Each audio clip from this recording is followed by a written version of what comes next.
All right, another episode of Conversation After Dark. Tay, what's up with you? Everything's great with me. What's going on with you? It's all good. It's all good. Tell people where they can find us. You can find us at Conversate After Dark everywhere. And if you would like to be a guest on the show or you have a topic you want us to cover, you can reach us at CVAD, the podcast at gmail.com. That's right. Go to our website, www.conversationafterdark.com. You can check out past episodes. Make sure you tell a friend about the show. So, Tay, let's kick it off with the icebreaker. Okay, which one you want me to go with? Extreme personal questions. All right. Okay.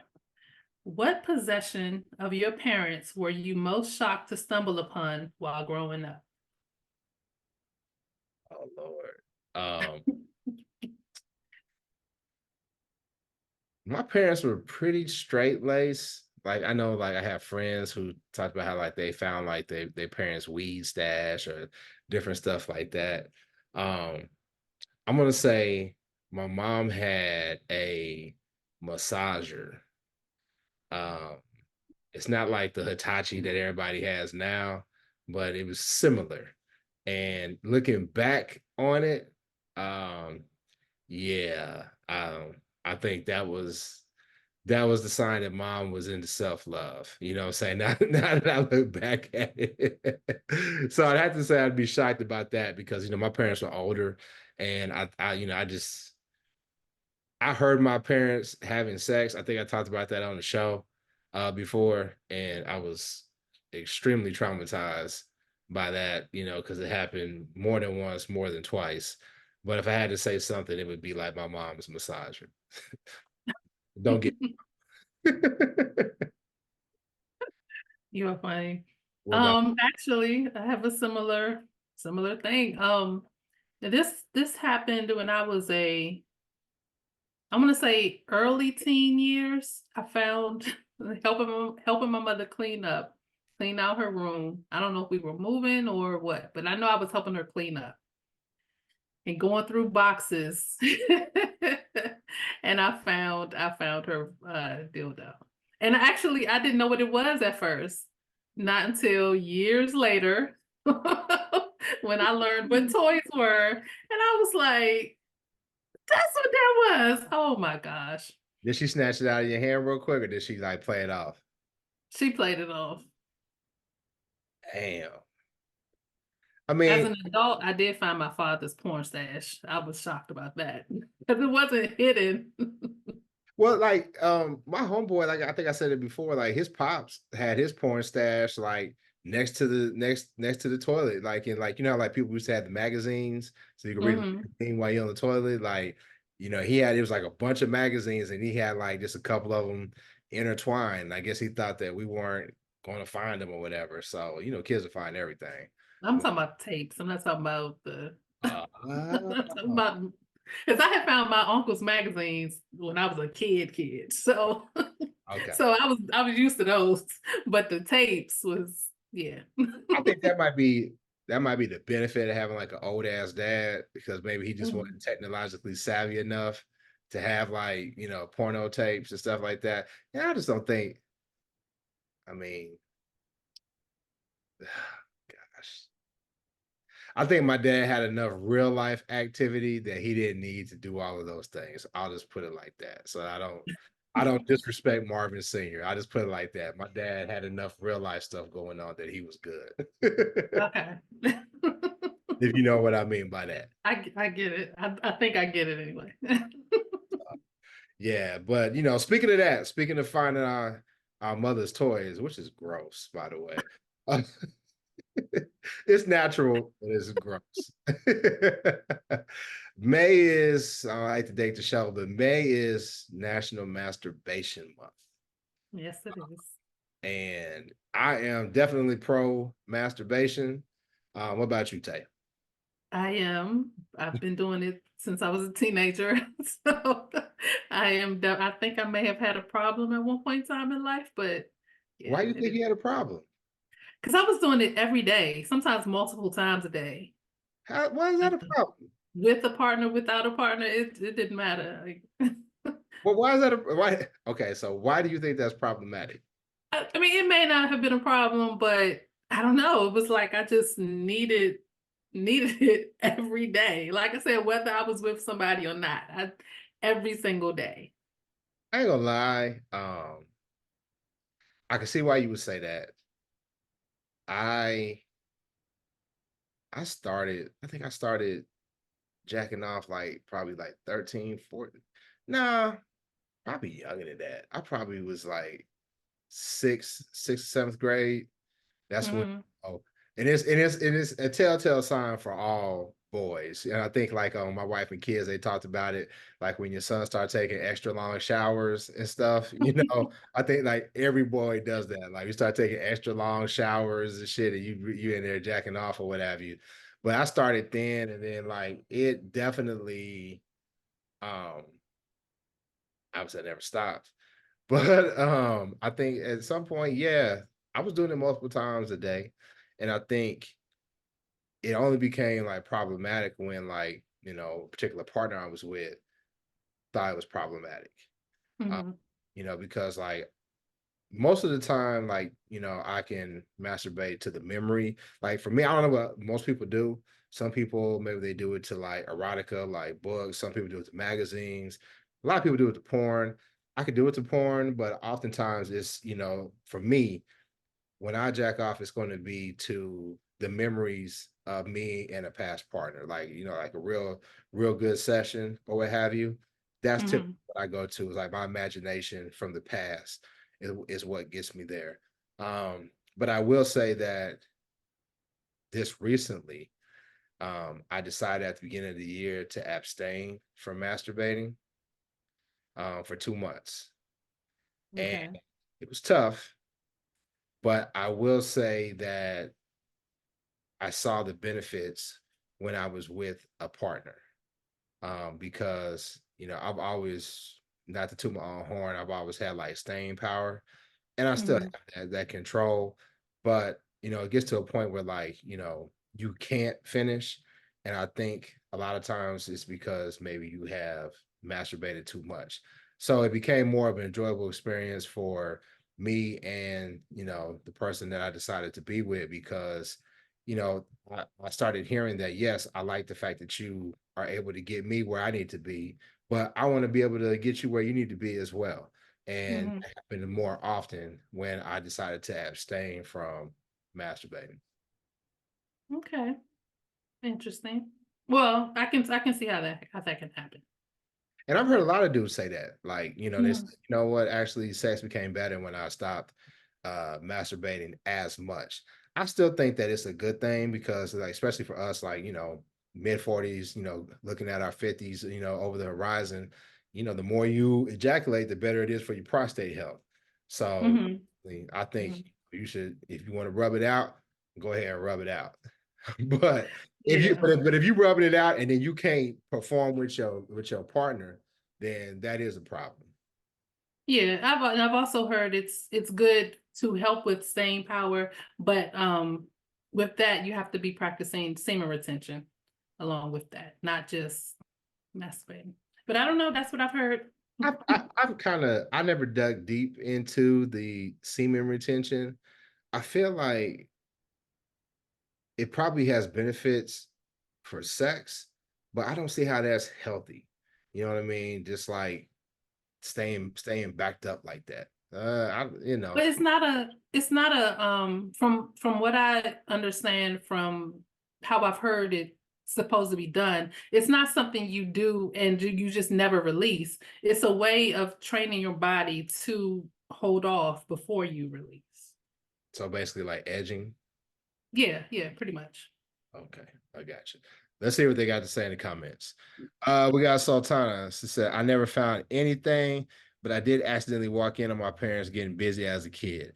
Thankfully, I never walked in and saw anything, but I definitely heard them, and they was not, hey, listen, it was terrible. I just put it like that.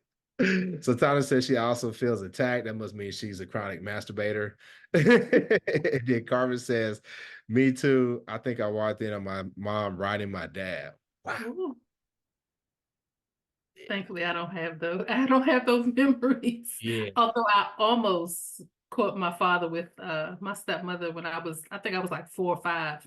Of course, again, it's a memory that came back, and I was like, "Oh, that's what was happening." But yeah, Yeah, nah, that's traumatic right there. That's definitely traumatic. Yeah, I think that masturbation is a good thing. Have you ever been with somebody that you felt that it was a problem? no. Well, I will say on the opposite side of the semen retention, I do think I had a partner who did it so much that it lessened his staying power. So I was trying to get him to practice semen retention or edging or whatever, but I don't know if he ever did or not. See, I feel Again, like, that's why I say condoms are great because condoms help. but I feel like Tay, like edging. I guess if you get used to like the sensation and then bringing it back down, that maybe that it'll train you to be able to do that. But like if you edging, it feels like you just like setting yourself up for failure. Maybe we gotta get somebody on the show to educate us on that. I don't know. Yeah, I heard what's her name, Dr. Rachel. She's a sexologist. She Yeah, sex yeah, therapist. And she works primarily with men. yeah.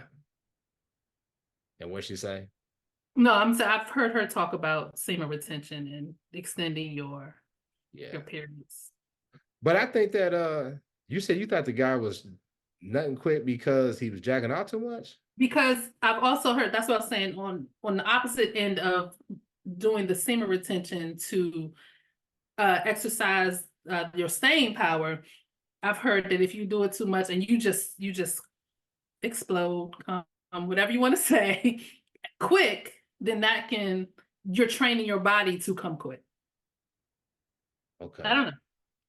Yeah, I've also heard somewhat differently. I've heard that, well, not even somewhat, that you are training yourself to come a certain way. So like if you're always coming with your hand, then it's going to be a problem when you're trying to have sex with your partner. Like it's That go- was nothing. it's going to be problematic because like I can only come this way.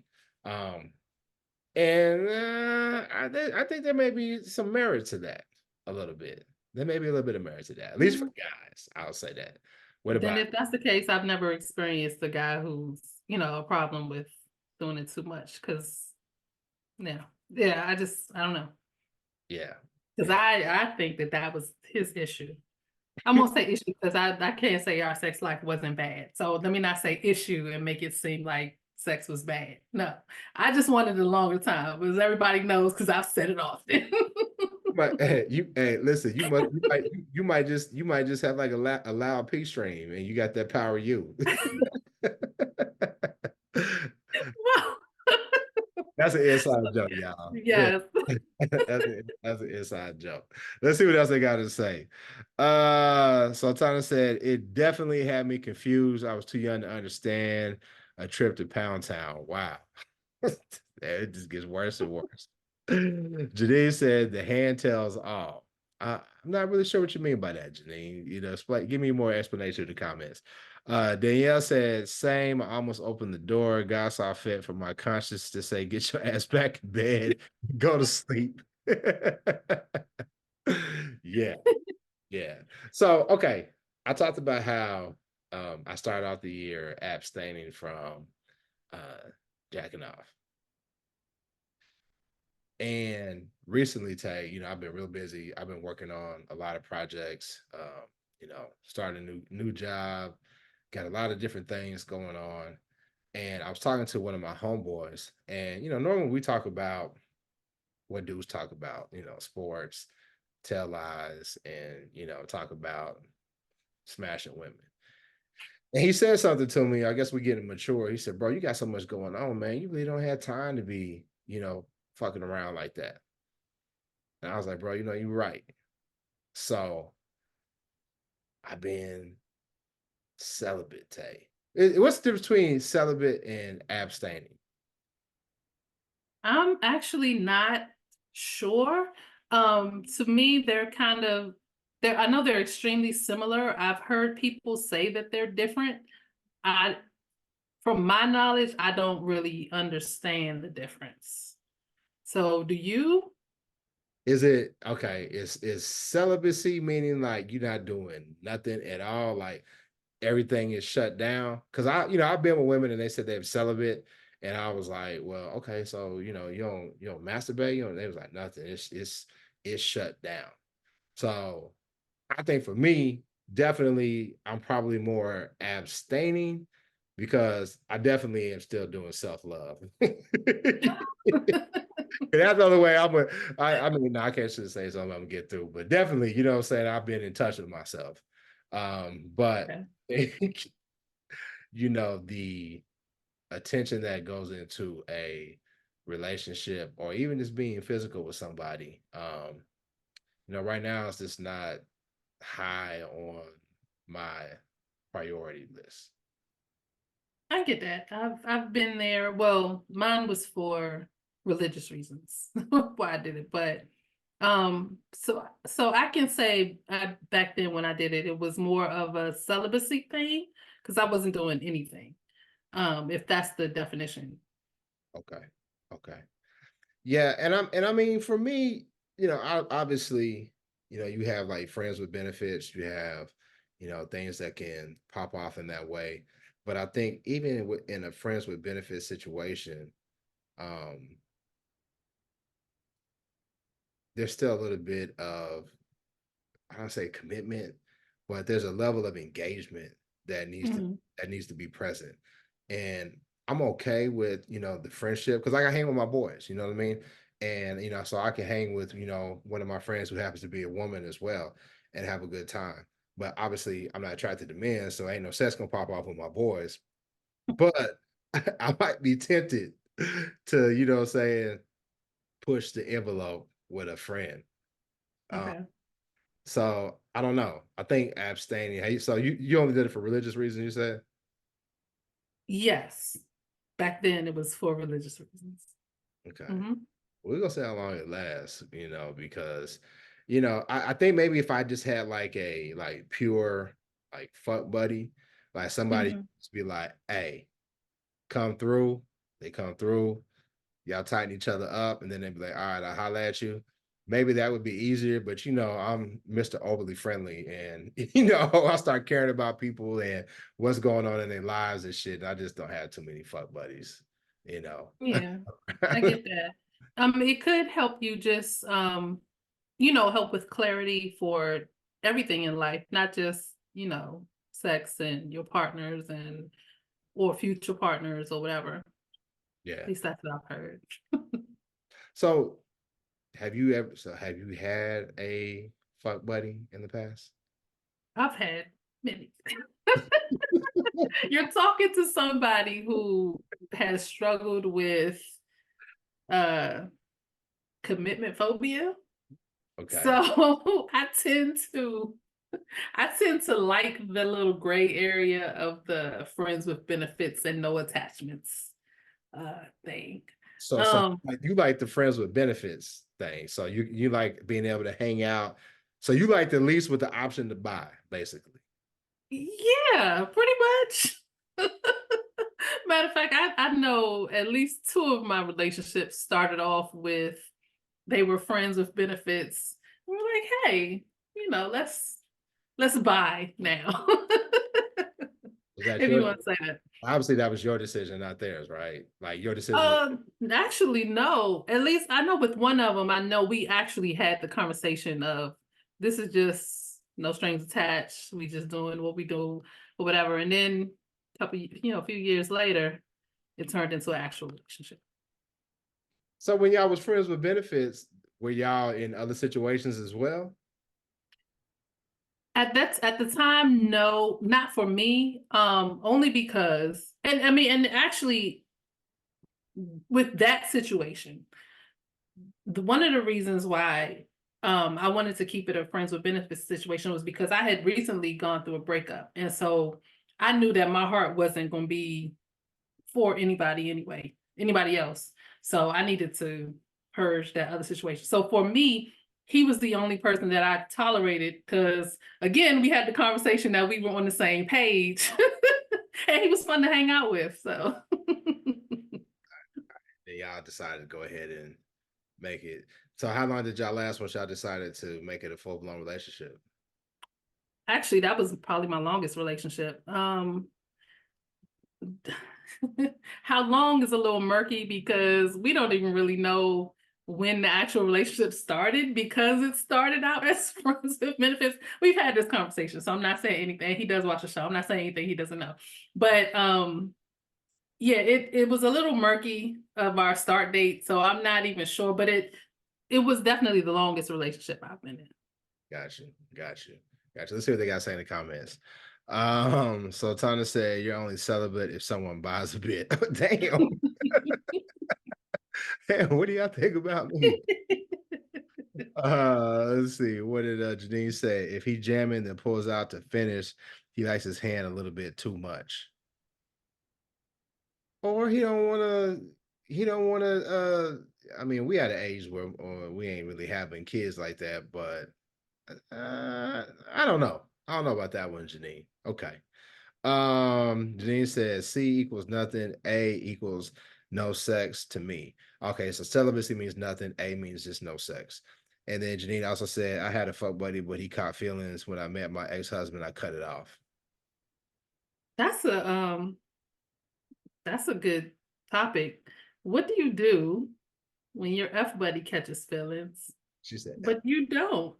I mean, because you okay, know, Tay don't cuss y'all, but I do. Man, I you know I what, just Tay? I utilize. thought about Tay. Keep her train of thought. I actually thought about abstaining from cursing as well. Cause I was like, man, I just need to get, get it all together. And then I was just like, fuck that shit. You know what I'm saying? Abstaining from sex is enough.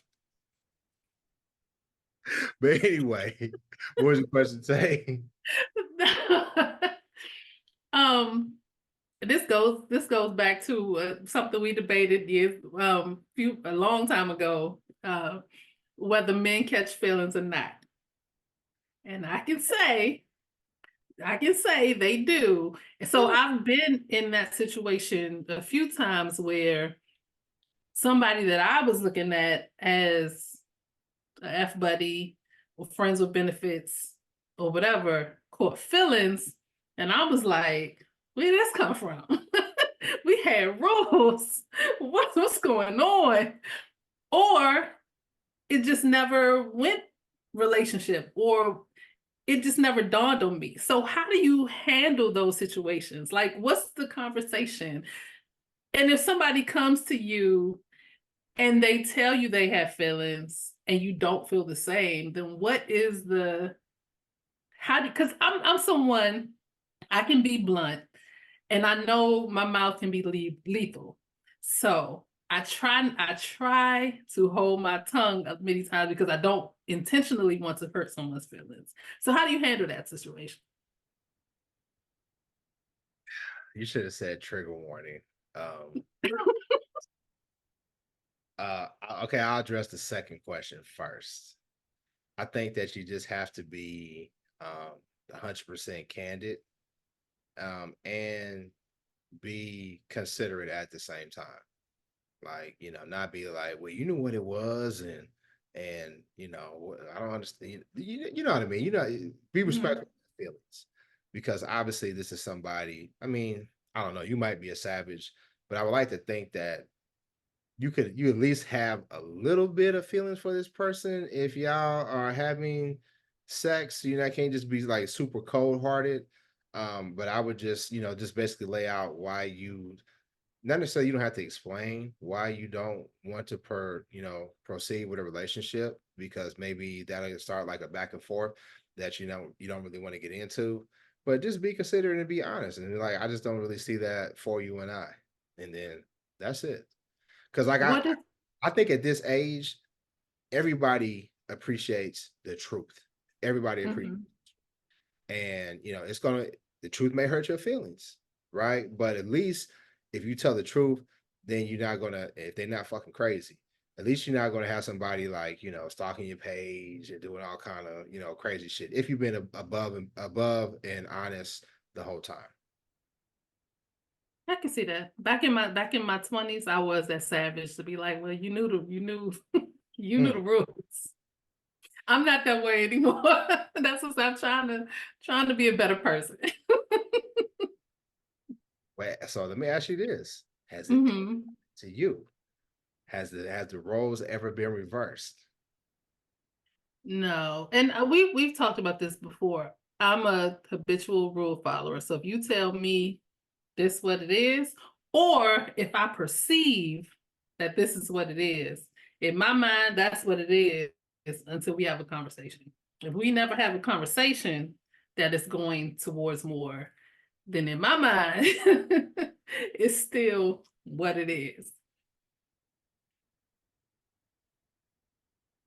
Even though I may say I like this guy, I like hanging out with this guy, but in my mind, if he said this is what he wants, in my mind, he can be nothing but a friend with benefits, nothing more. So I've said in the past that friends with benefits, um, I struggled with that. And not because I necessarily wanted the relationship, but I wanted the access.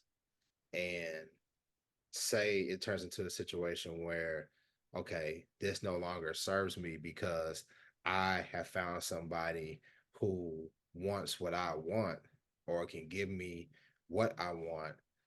So I can no longer do this. For me in the past, I've struggled with what the fuck you mean? Like you done with me. Yeah. Like cause like if you let me hit, like I've always said in the past, like if you let me hit once, I can hit again. And my I don't give a damn if you was my first back when I was 17. Hopefully she don't watch this show. But if you was my first when I was 17, you give me yeah, I could hit again. So I wouldn't say have caught feelings, but I became territorial over Hmm. friends with benefits. And I would say that probably for guys, not necessarily. Do you think catching feelings is the same as becoming territorial? Because I feel like it's a little bit different. I feel like it's different too. Yeah, so Because that's you can be like anybody. mine. Like it's mine. It's like a toy. Like you go to a kid's house and they got a toy that I haven't played with it in a long time, so I had it sitting on the shelf. But then somebody comes and visits, they want to play with it. Like, no, that's mine. That's as Hmm. I think it is. Yeah, that's definitely what it is, and it's definitely an ego thing, more than a catching feelings thing. I think. You think it's an ego thing? I do. I think there's ego in there. There's territorial, feelings in there. Um, but that's different than just catching feelings. Okay. Let's hear what they got to say. Danielle said, I've been on both ends of catching feelings and feelings being caught for me. I'm still friends with all of them, actually. I turn off my feelings and move on. The other one, catching feelings, just communicated that I'm not seeing us together and kept it moving. Again, I'm still friends with them. Okay. What if from their perception, they think you have feelings too?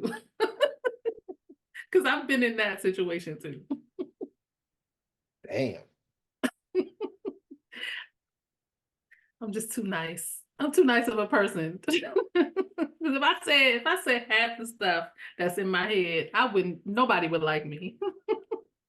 So, I mean, but what were you doing? Did you ask like what made them think that?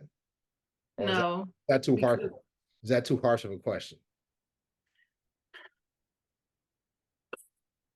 it became too hard of a question for me because I could tell like he really had it in his feelings like this is what it is, and that it was that way for both of us. I'll say this. Since I have been, hopefully this answers your question. It probably won't though.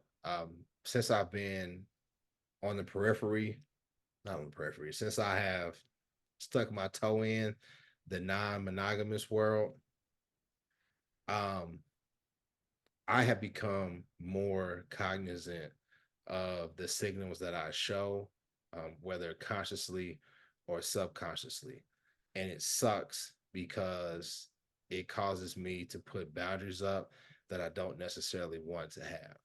So I was talking to a young lady and I asked her to go and do a certain thing with me. Like There's this place where you can go like to a spa and you can, it's like different hot pools and different things like that. And she said now she didn't want to go. And I was like, okay, and the way she said it, I was just like, well, why you say it like that? She was like, well, I probably wouldn't be able to keep you, off of me. And I was like, what the fuck you mean? Like off, like I some damn creep or some shit. And she was like, no, it's not like that. But most of the time when people go to things like that, you're in the water, you're in the hot tub or whatever, y'all hugged up and cuddling and different things of that nature. So I said, okay, that makes more sense. But then she said that, you are sending mixed signals. And I was like, well, how am I sending mixed signals? It's like, well, you're asking me to do relationship things, but you don't want a relationship. And I feel as if, I was married for 15 years. So maybe it's me being too nice as a guy, or maybe me not being creative enough, or whatever that means. But it made me a little bit more cautious about how I approach wanting to spend time with people. Number one, are they somebody who can handle like spending time and us not being committed in a relationship? And number two, can I be myself 100%? Because I like being free. Like I love my friends, like I hug my friends or what have you. I got homegirls that, I've literally never had sex with. And they'll come over, they don't come over often, it doesn't happen often, but they can come by and we can watch a TV show. And I might have my arm around them, they may have their legs on me or whatever, and we don't have sex. Now, if they said they wanted to have sex, back in the day, I probably would. Now, or probably, way the, would it damage a friendship? But I got to kind of keep myself more guarded now around people, and that sucks. Do you find that you have to be that way with folks, or are you just like whatever? That's on you. Again, in my 20s, it was you knew what the situation was. But I don't want to say your government name, but you was a savage. You know what I'm saying? I kind of was.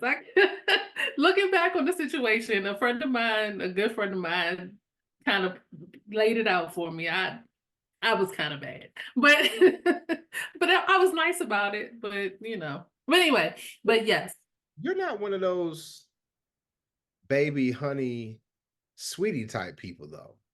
Mm-mm. And But I'm a genuinely nice, kind person. So I treat everybody with. This is one thing that my friend pointed out to me. When I'm with someone, they have my undivided attention, and he said that was one of the things that, like, if I'm with a guy and it's only supposed to be F buddy or friends with benefits, I'm focusing on him as if he's the only thing in my world at the moment. But I do that with everybody because I feel like it's disrespectful to be in a conversation with somebody or to be hanging out with somebody and your attention and focus is on everything else. So for me, I'm looking at it as a respect thing. But in terms of having to change my ways, I have had to do that. I'm a I'm my father's child, so I'm genuinely a flirt. And I love to flirt, but it has gotten me into some murky situations with people. So I've had to stop. And I notice now since I don't do it anymore, I don't forgot how to, which is annoying. you But know, yeah, just I'm not as friendly with people as I was when I was younger. see, that's where I was going with that when I said you're not like the person that uses pet names, because what you consider the DMV, is that the South or East Coast in your opinion? East Coast to me. Okay, because you have more of an East Coast swag to you. I'm from the Midwest. I noticed when I moved down south to Texas, I noticed that it was much more common for women to use like pet names to dudes who they had no interest in being with romantically.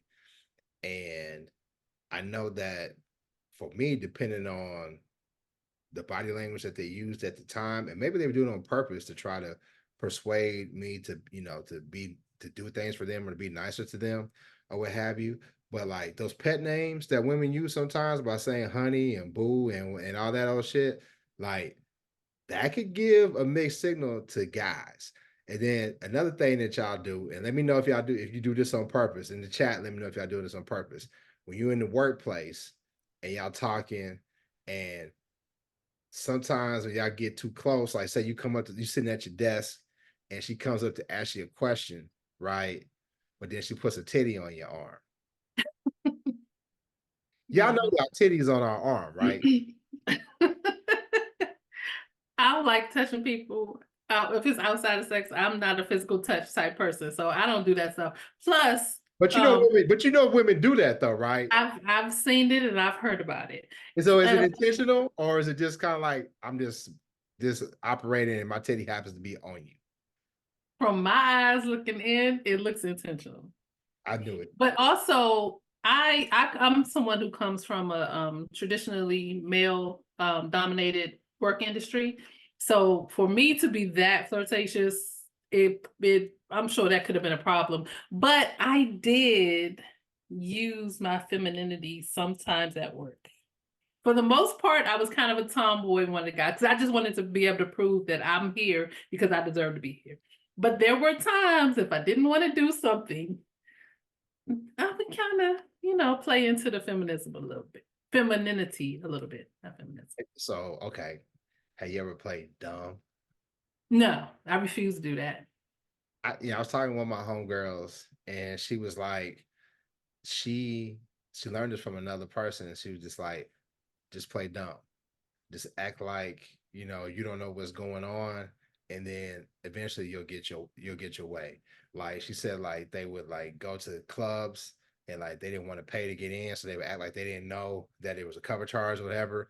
And because they were all somewhat attractive, they were just kind of like and just kind of just hang out a little bit, like they didn't know what was going on, and eventually like they were just like just go, and they said they were doing it on purpose. I have done that when it comes to getting pulled over by cops.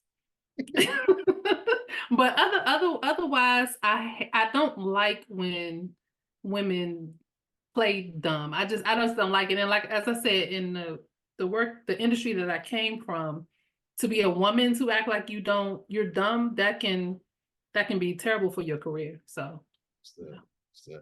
so Janine said, Tay, I so agree. I dialed in when we are dealing, but don't get it twisted. Oh, and I'll bat these eyelashes in a minute. So she's like you, she focused on the person that she's with. Then she said, look, my titty's just big. And then somebody put in the chat your name we want to see. Inbox us at CVAD, the podcast at gmail.com. So we said, how big they are. Danielle said, nah, we don't do that here. I keep my titties to myself at work. Telling you, me and my boys have had debates. Like, dog, like she was talking to me, man. And like she had a titty on my arm and she ain't move it. And I was like, nah, she's doing that shit on purpose, dude. I don't know. I can't speak to that because I don't I don't do that. So I don't know. But I will say, in terms of women doing things to guys they have no interest in, that's actually how I learned to flirt. I used to flirt with guys that I had no interest in on purpose, just to learn, just to, perfect my game, and I perfected it. And listen, I'm so I don't know, man. I've been in situations like years back, forward. I've seen somebody and she was like, "Well, I was trying to get you the pussy," I'm just like, "What?" She was like, "Yeah, we did this and I said this and I said that." And it's kind of like like in a movie when it's like they reveal the plot and it goes back into Mhm. motion, and I'm in my head like, oh. I'm gonna tell this story about how dumb I was because my boys they laugh at me all the time. They said one thing you're gonna do, you're gonna fuck it up with a woman, and I definitely had done that in the past. I'm better now. I had a coworker, Tay, um, in the job that we did, we had to go out and meet customers to complete a certain process that we had for our business, and she would always ask me, "Hey, you want to go ride with me while I go meet this customer?" Now I had work to do myself, but I was just like, shit, that's cool. Yeah, let's ride. So I'm riding with her doing her job, not doing my job, right? And eventually we got to a point where we went and had lunch and she was like, let's have lunch over here. So we go have lunch. And then the next thing you know, she's like, well, I need to go to my house, and my house is right here. And I'm like, oh, okay. So we pull up. I'm thinking like, okay, she gonna, pull up and then she gonna run in real quick. And she was like, well, you want to come in? And I'm like, okay, cool, right? So I go in, I'm sitting on the couch. She said, I'm gonna be in the bedroom. So I sat there for a good amount of time to finally she came back out. She said, all right, you ready to go? And I said, yeah, sure. It wasn't until later that a mutual homegirl said, yeah, so and so said she tried to give you the ass, but you didn't want it. And I was like, she ain't never said nothing to me. And then like it played back in my head, and I was just like, oh. So last question before we wrap it up. Have you ever had somebody who you really wanted to do something with completely miss it when you were trying to throw it at them? Not that I can think of. Not that I can think of, because again, flirting for me was never, I can't say never. It wasn't typically to get something or to get, in someone's pants or whatever. It was typically just fun for me. So most of the time when I really wanted somebody, it happened. She get what she wants. So, all right, before we wrap up the show, Tay, you got a nasty or normal, or would you not? Yes. So we've had a couple BDSM dominatrixes. I guess that's the plural of it, dominatrixes. The last one Mr. C was she called herself a pro dom because she gets Right. paid to dominate. So my question to you, and we may have asked this question since we've had them on the show, but I don't remember your answer. So I'm going to ask it again. Would you ever solicit an evening with a dominatrix? Not solicit, I shouldn't say solicit because I don't mean pay for. I just mean, you know, spend an evening, I should say. Yes, but um, there's only one person in particular that I put into my head that I would like that experience with her.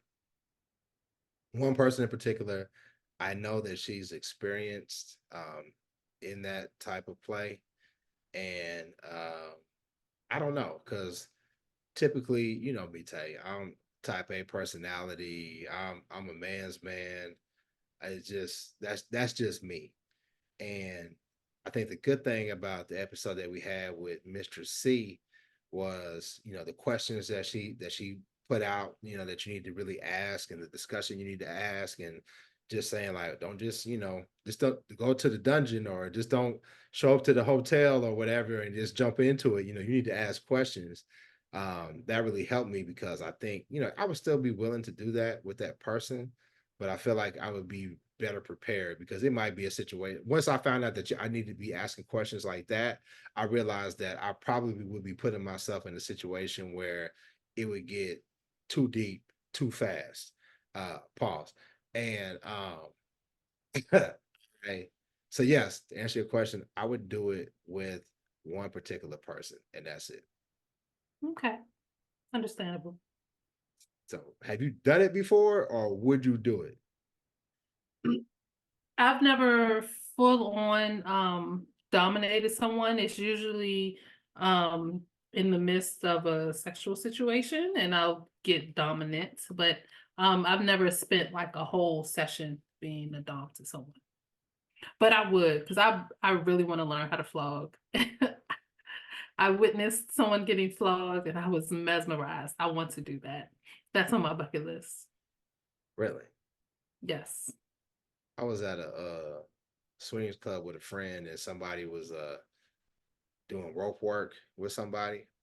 And it was cool to see, right? It was like, God damn, like, because they pulled out like the hook and they was like tying this woman up and um, everybody was just kind of watching it. And then, my friend told me she was just like, yo, watching that dude tie that rope had me wet as fuck. And I was like, really? I mean, it did nothing for me, but she's like, Yeah, role play doesn't do anything for me, but there are other aspects and avenues of BDSM. okay, all right. All right, Tay. Well, I think we talked about it. And no, hold on. They got one more comment. It said, I have one person in my life that can handle me like that, and it's delicious. Okay, Janine. Right. Make sure you send them titties to the email. Anyway, Tay, tell them where they can find us. You can find us at Conversate After Dark everywhere. And if you would like to be a guest on the show or you have a topic you want us to cover, you can reach us at CVAD, the podcast at gmail.com. Make sure you like this video, share it, subscribe, and leave us a comment. That's right. Go to our website, www.conversateafterdark.com. Listen to our past episodes. We'll catch you next time. Peace. Bye.